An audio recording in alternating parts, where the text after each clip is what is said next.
know that the presentations will be recorded and they will be under the videos at the top of the Telepractice Teams page. Copies of the PowerPoint will be available under PowerPoints in General Resources. And I think Miss Rhea is here. Libby, thank you for everything that you do. Oh, that's really kind. Thank you. You need to really thank Leanne, though. She's the main person. I just kind of do the behind the scenes stuff. Thanks, Leanne. You're welcome. And we really need to thank Rhea. Rhea, thanks so much. Oh, no problem. No problem. Are we ready to get started? We are. Okay. Welcome back to another week of telepracticing. So I see some new faces this week, so maybe some people who haven't joined us before, but we do this little segment every Friday, and we'll be doing it the next 2 Fridays. Our last session will be May 22nd, just to kind of get you all familiar and maybe introduce some things to you that you maybe haven't had the opportunity to see yet.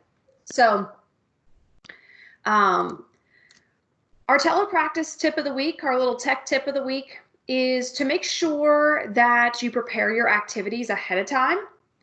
And that can be, it can be whether you're preparing a video, whether you're preparing a website, maybe you're preparing whiteboard, but just like you bring up different items in your browser, you can have new tabs, you know, in your internet browser. You can use those tabs to bring up your whiteboard, you can bring up a video, you can bring up a website, and then you can also, you can't share your iPad before you're ready to actually share it, you know, live during your session, but you can go ahead and get your app queued up, you know, and ready to go. So everything else you can kind of get prepared to do and have everything ready to go. So when you connect with your student, you've got all your tabs there, and if you get real organized, you'll have all your tabs there in an order of what you plan to do for that session. So that's a little tech tip of the week. All right, so if you joined us a couple of weeks ago, you met Sally. Sally is, in telepractice, Sally is our lead SLP for all of our practicing telespeech therapists. She presented some articulation activities a couple weeks ago, and she is going to present another round this week. Take it away, Sally.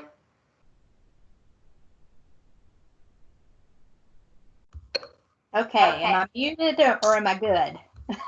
You're good. Okay, great. Hi, everybody. I'm back.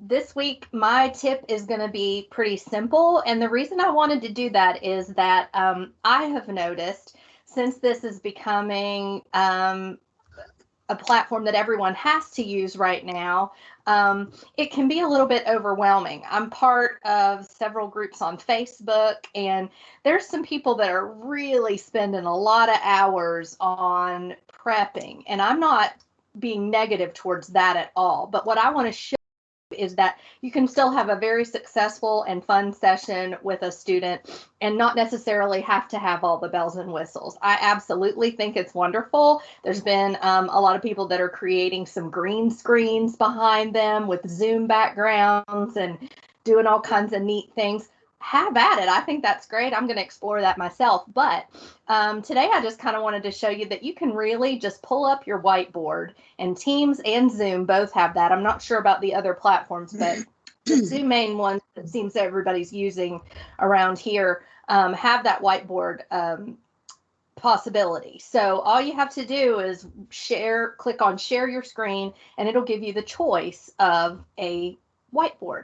And I use the whiteboard just to target phonemic awareness and auditory descrim a lot of times. I don't know, you can kind of see there on my slide, I have the little red dot. You can use like a virtual laser pointer to kind of talk about each sound. Sometimes, like I showed you before, I'll bring up the speech tutor app first, and I'll show them how to produce the sound with their articulators, and then I'll pull up this whiteboard. So again, it's really important to have the the items that you're going to do queued up.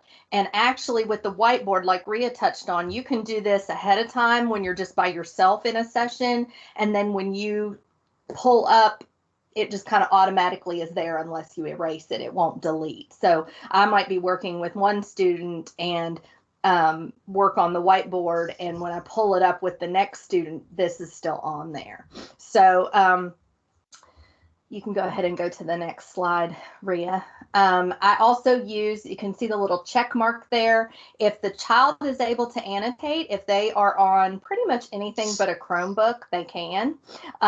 With Zoom at least, Chromebooks are not friendly with the annotation on the guest end of the meeting, but I'll have them put a little check mark beside whether they think I've said it right or wrong, or if they're to the point where they can self-descrim, I'll have them do that, and they can pick a check mark or a star or a heart stamp. And a lot of the kids really enjoy that, just being able to interact with it and put their little mark on there. So that's another thing. Now, if they're a child that, may not recognize the letter yet and the sound letter connection, you could even draw like a smiley face over the K and a frowny. Well, maybe won't want to do smiley and frowny, but you know what I mean? You could do a star and a heart over. So they have to tell you which one that you've said. So just all kinds of possibilities for auditory discrim and phonemic awareness with this. I think I have one more slide, Rhea. Yeah, and also with Annotate, you could give them the ability to draw. So I'll have kids draw a circle, and I might get to the point where I'm saying it in initial positions of words, and which letter sound did I make at the beginning of that word. So kids seem to like that. They'll draw their own little picture sometimes. They'll choose what kind of shape they're going to put around the letter, just keeping that interaction going. And that's just such an easy thing to do. There's lots of other possibilities with the whiteboard, but those are my basics for articulation that I like to use. And I believe that's it.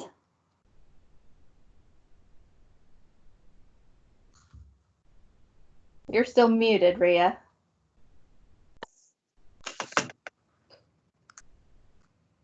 Yep. See, There we sometimes go. I even forget to unmute. So sometimes simple is best. Or if you just haven't had the time to, put anything together, then you can always go back to the whiteboard and you can create something fun. Next up, we have Caitlin Honecker. And I want you to know Caitlin is also part of the kind of small team of therapists that we have inside of our telespeech group that works with a large group of high need students and augmentative communication users. So if you joined us for Aaron James's presentation, I believe it was last week, Caitlin's also a really great resource on high need students. She serves several high schools. But today she's going to present to us on reinforcement activities. So ways to keep these kids engaged and ways to keep them moving forward in their goals. So it's all yours, Caitlin. Good morning, everyone. Can you guys hear me? Yes. Okay. Well, some fun ways that we can, keep our students engaged during sessions. First thing I like to talk about is turn-taking games. There are so many free websites out there where you can find games like Uno, Connect Four, checkers, snakes and ladders is a hit across all ages of students.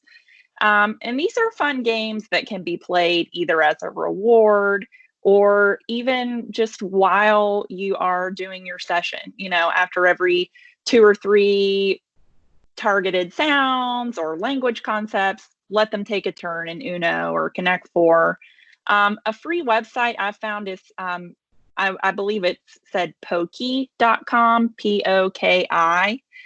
And it's just a neat little website that has lots of games like that. And it'll let you choose to play against the computer, or, the student can play against you, which the student always loves to beat their teacher at a game. So that's kind of fun for them. I'm sure many of you in the past have used abcya.com, ABCYA. It has several free educational activities. There are some that require a subscription, but a lot of them are free. I think as long as you're using a computer, I think you do have to use a subscription to have it on your phone. But a lot of these are really good for reinforcement. Like you can have them make a cupcake, make a tree house. I think there's a couple other, make a pizza, make a cookie. These are great things that can be used for reinforcement after, just to take a break, or again, something that, can be done in conjunction with your therapy. I think, yeah, good. I know Sally mentioned about the whiteboard earlier. I just wanted to talk about a couple other things I like to do with the whiteboard. Tic-tac-toe is always fun. Taking a break to let the student draw a picture if they have remote control access. There are a lot of ways to get creative with the whiteboard. That's something really easy and fun that can be implemented into any therapy session. You can go on to the next slide. So there are a lot of great apps for your phone or tablet that target goals while also playing a game. So sort of have reinforcement activities built into them. One that I'm sure that we're all familiar with is Articulation Station. It has the matching game component. So it gives you target words to practice sounds, but it also has a game component. So the kids are engaged throughout the whole session. Another app I like that does the same thing is Articulation Vacation. It's a kind of a beach themed game where the kids can catch fish, but really they catch a word that has their target sound. They seem to have fun with that one. I Dare You Articulation is a really fun conversational, excuse me, a conversational game to target sounds. The kids can read a dare, and if they miss their sound, then they have to do the dare. But if they get it right, then usually I do the dare. It's kind of a fun little activity for the kids that also gives reinforcement for accurate sound production. Next, I like to use Splingo's Language Universe a lot to target language goals. I believe this bundle has 3 separate apps. One is for following directions, one is for sorting into categories, and the other one is understanding and identifying actions. These apps target your language goals while also incorporating a game. For the categories, after every, I believe it's 4 correct answers, they get to sort of play something that looks a little bit like Angry Birds. They get to knock over a couple of little aliens. For the following directions, after every 3 or 4 correct, they get to build part of a rocket ship. And the understanding and identifying actions, I believe that they get to watch a short video clip. So these are just fun apps for your tablet or smartphone that target goals and also get to have fun. And I believe that's all I have. Thank you, Caitlin. So you see there's some repeat, kind of some one-stop shop apps that you've heard about in other, or have been mentioned in other places, but that, like Caitlin mentioned, they have this component of a built-in reinforcement system. So maybe it's something that you don't have to get creative on having an activity and a reinforcement. So a very good thought. All right, next up, we have Kim Santoro. So Kim, like Megan Edwards, who presented previously on specifically pre-K, she works a lot with our pre-K and kindergarten students. And we thought that's going to be one of our groups that maybe we struggle with a little bit. So we wanted to do another round of pre-K and kindergarten activities. So Kim, it's all yours. Thank you. Hello, everybody. Can everybody hear me okay? Yep. Okay. So when I work with kids, I really do go to a lot of different websites to work on their articulation skills and also their language skills and their attention, joint referencing. So for our little ones, sometimes this is something that they really struggle with. So I really try to hone in on that first step, which is that pre-linguistic step that all kids need in order to kind of climb that ladder to build their language. So like I said, there are so many different websites that can be assessed to encourage this. I included just a few that I really use and also that the families can access pretty easily, especially now at this time, since, we're in the home. This really gives the parents an opportunity to really learn what we're doing when we're in school. So the one that I really go to a lot is starfall.com. This website allows access to all different letters of the alphabet. You can practice all the early sounds for our kids that are young, ages 3 to 6. But this site also has some really cute games that encourage those pre-literacy skills that kids need. I also use it to help increase their mean length of utterance. I have a lot of kids that, they're at that one word stage.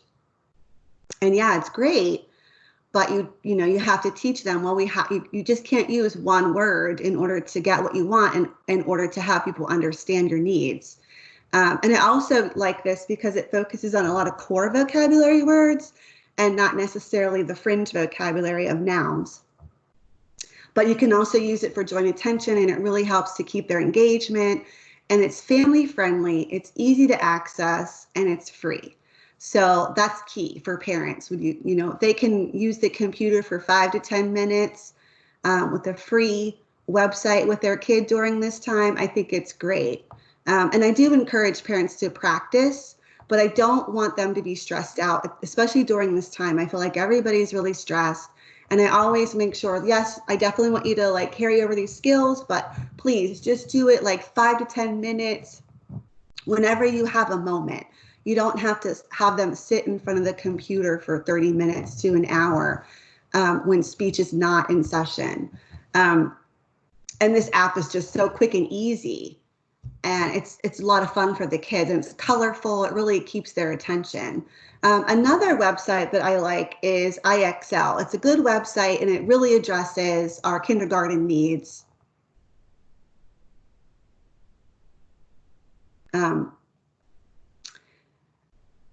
And it focuses with our elementary age groups. But this site is not free. You do get a monthly charge, but you do get one daily use free. So I always take a look at my caseload for that day and figure out who really needs this more of a language piece. And I'll pick an activity and I'll use it with them. And it's very quick. So they don't lose their attention. And they like that. And there's feedback too. So when they do a good job, a bell will ring, or something will come up on the screen that lets them know oh, I'm doing this. And it gives them that sense of being proud and a sense of independence that they're doing this. And as far as worksheets are concerned, I really go to superteacherworksheets.com. There are so many free materials on here that you can use. You can download it, email it to parents. It could teach colors, their ABCs, very simple concepts, pronouns, verbs, plurals, you name it, it is on this website. So I really encourage you guys to take a look at that. There are some worksheets that you do have to pay for. They're not free because I think it's $25 a year you can join.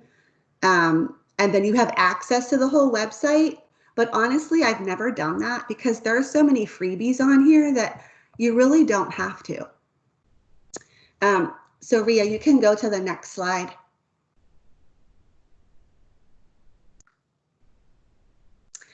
Okay, so I know we've probably heard a lot about YouTube. but I love YouTube. I just have to mention it because how I use YouTube is it's so interactive, and I really get the kids singing, dancing, and get their bodies moving so that, again, we're holding their attention. So what I normally do is I like to pair a simple preschool friendly song like Wheels on the Bus, Old MacDonald, Twinkle Twinkle, even like the Itsy Bitsy Spider can be a good one. And again, you're working on that joint attention. It keeps their eye contact because they're really watching the motion that's happening on the screen. And then I also like to encourage them to like learn some gross motor movements along with the song, the hand gestures or the signs that go along with the lyrics. And they really, really love it. And again, this is something that the parents could do at home, sit with your kid and sing a song, dance with them, get their bodies up and moving. They're really simple activities, and it really encourages the pre-linguistic skills. And you can work on both receptive and expressive language skills. That's one thing I love about the preschool kids. I feel like they're so willing to engage with you a lot of the time that you can just pull a lot of things from your environment to keep them engaged. And what I normally do is if I have somebody sitting with a kid, like at school, it's usually the facilitator. And obviously now it's a family member. Sometimes it's an older sibling, and they love that. And actually, I feel like they love the older sibling better than the parent sitting with them because, it's just the older sibling loves to be the teacher piece of it. And the younger sibling who looks up to the older sibling, it's just a nice engagement for them both. But I usually have them, like if I'm doing a puzzle and I know they have, like, I'll ask the parent, like, do you have any puzzles around? Are they farm animals? Are they colors? And if they have something, I'll take that and I'll pair that with the song. And it kind of helps them follow directions. Like, okay, now we're listening for the, Old MacDonald has a pig. Where's the pig? Let's find the pig and let's put it in the puzzle. And it kind of helps them follow those simple concepts, but it also, they're doing something. They're not just sitting there listening to me. They're actually, doing some actions, taking the pieces out, putting the pieces in, singing the song along with me. So again, I really, really do use YouTube quite frequently, actually, for these little kids to really hold their attention. And I think I have one more slide. And this is going to go back to the iPad. So I use quite a few iPad apps that I really love with my young kids. Fisher Price has quite a bit of nice free apps that are very simple, just working on those preschool tasks of colors, numbers, ABCs, core vocabulary words with actions. Another one that I like to use is Speech with Milo. There's actually quite a few with Speech with Milo. But I like to use the verb one because, again, it's working on core language. And there's also like a basic concept one that I like. But I have all of them and I use them, and they're interactive too. So after, like Caitlin said, after you play with after you do like, a couple of trials, Milo gets hungry. So you have to feed him some cheese. So it's just really cute. And as he's eating, this music playing in the background, it's really cute. And then Super Duper Publications also has a bunch of applications that are really cute and very simple to use. And those are just to name a few that I like. But they all work on those beginning language skills, and they can be downloaded for free. Some of them you do have to pay like a small fee, but it's nothing crazy. I try, especially when I'm working with parents, I try to find anything under $5. That's good for them. If it's, if I really, really like it and I really think the kid would benefit, I might recommend it. But normally I focus on the free stuff. And then another thing, you just have to remember, this is endless. Like, we have this whole wide world web in front of us. There's endless materials and things that you can find. And you just really have to get to know the child's interests and just go from there. And honestly, whatever you pick, they're going to love it. So I know some people are really nervous working with this age group, but they just want to please. They're just at that age where they're like sponges. They're learning everything. So anything that you can show them that is focusing on their goal, it's going to be good for them. And you could use these applications for numerous things, but with the little ones, I usually work on, like I said, following directions, the concepts, the colors. And another good one is WH questions. I find my little ones sometimes have some tricky, it's tricky for them when you ask them a specific question. And also yes and no can be difficult too. There's some good yes and no apps. I have a good one. I should have put that on here. I don't know it offhand, but if anybody is interested, I can look that up real quickly and get that to you. But again, most importantly, these are used to encourage play, because that is how our younger kids learn.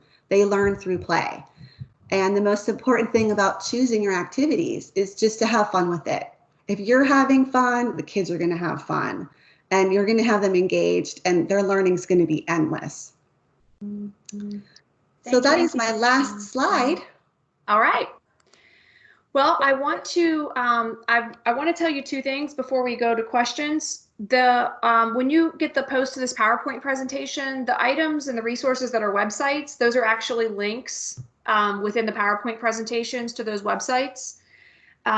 So you can just access them quickly from there. And then also, it was a really good question that Emily Coben asked about like bandwidth and internet requirements to run Telepractice. So if you're concerned about this at your home or wherever you might be working from, a good way to gauge this, if you know what your internet plan or your download speed is, we normally recommend 30 megabytes per second download. Should be able to run any teleconferencing software. If you have no idea what your internet plan is, a lot of times it's posted on your billing statement, how much of a download speed that you have or what sort of plan you have purchased.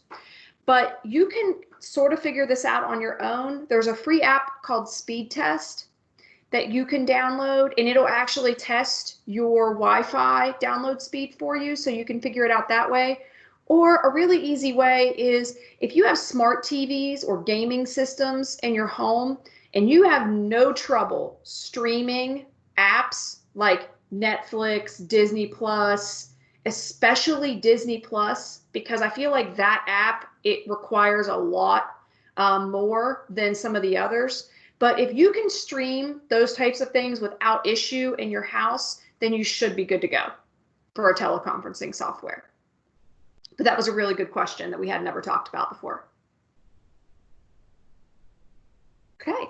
And Rhea, I do think it's important also for everyone to know that because we have our kids home and they're doing homeschooling and maybe some of our spouses are home, the more devices you have going at the same time in your home, the slower it will sometimes be. So just be aware of that as well. I know that's hard sometimes to stagger it. So that is something to look into. If you really are struggling, you may need to either increase what your internet company provides for you, or you may need to kind of stagger who's working on what device at what time. Any other questions for today? Oh, I see Amy asked about, can you use an Android device instead of an iPad for apps?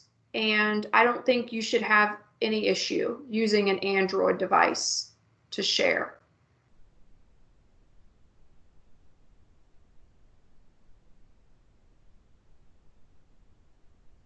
You would just follow the same procedures, as we typically do, whether you're sharing, by like a USB cord or, whatever you might be doing with your device. Any other questions?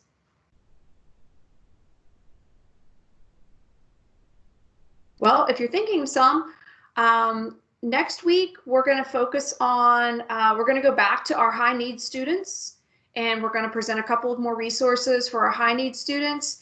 And we're also going to address the area of pragmatics. This is a common misconception about telepractice, that telepractice is so impersonal that we couldn't address pragmatic skills, and we absolutely can do that. So we're going to share some resources about how to address pragmatic skills via telepractice. Same time, same place next week. Rhea, thank you so much, you and your staff, for all the great information you provided. And I'm really excited to see what you have for next week as well. So if there aren't any questions, we'll go ahead and Leanne, I think there are a few, but okay. looks like might be more your. Okay. It says if it's from Kaiser. Yes. You know, they're looking at a lot of issues with internet now, and the fact that we might be doing some telepractice from home again, depending on the conditions next year and what happens with the virus. So, you know, we do know that there are not only providers who are using their own internet, we're using our own internet too, working from home at the state right now. But there are also providers who don't have good internet at home who need it. So all that information is being considered. So just please know that. And there is money coming from the federal government that's hopefully going to help address some of those issues. So as reentry plans are developed and continuing learning plans are developed that will allow us to be prepared the next time there's a school closure, those questions will be answered. But thank you for bringing that to our attention. It's always good just to ask and find out for sure. So thank you. And I can address Pamela Kane's question. Okay. One of the things that is very, very important is to have all of your devices updated all the time. Latest operating systems, latest versions of whatever conferencing platform you're using. So like I know, for example, if you're using Zoom, they're ceasing usage of a previous version. I think it's May 30th. Sally can correct me if I'm wrong. It's going to be Zoom 5. And if you're not using Zoom 5, you're out. So you've got to update, you got to keep those updated. And sometimes you'll experience some of those freezing and fragmenting issues just because your programs are not updated. That alone will fix about 90% of your issues. But make sure it's across the board. Your computers, your laptops, your tablets, your smartphones. If you're Apple users, you know, those iOS updates, make sure your iOS is updated to the most, you know, recent operating system. You know, make sure every is up to date. And sometimes it's easiest if you just take a certain day of the week, just like you may water your houseplants on Mondays, just update all your software or set it to where it auto updates, because there's those options as well. That's great information too, Rhea. Thank you. I just wanted to mention one more thing. I contacted Mark Moore when someone was talking about using YouTube because Libby and I had kind of practiced with that and couldn't get it to work, but he sent me a screenshot of the box that you need to check if you're going to use YouTube in Teams. And so I'll be sure and post that in the Teams group. Okay. Well, thank you guys again.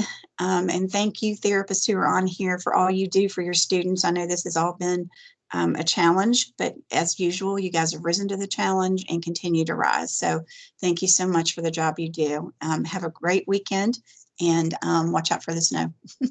See you next week. Bye-bye. Bye.